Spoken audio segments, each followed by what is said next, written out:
Parsons has a new sustainability focus in their design program, including classes like zero waste, for instance.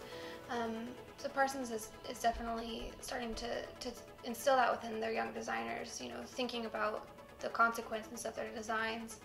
And AirDye obviously is extremely sustainable as they use zero water in their dyeing technology.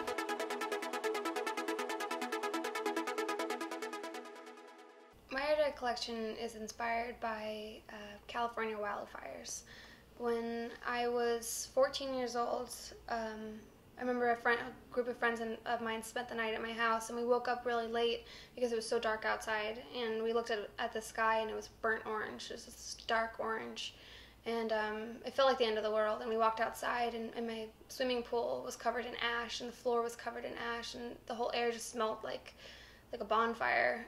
So I started to think about this idea of home and the idea of belonging and ownership. And so for my AirDye collection, I looked at that, and I was inspired by this sort of fabricated story of building your own house and then burning it down. I used AirDye technology in 4 of my 5 looks. They're looks that are not lined, so that they can utilize the technology to their fullest extent. So that is to say that a coat that has a print on the outside in ultra suede, you can turn it inside out and it's charcoal gray, but the seam allowances, it just has an inch where every seam would be that has the print on it, which I thought was very sophisticated and really beautiful.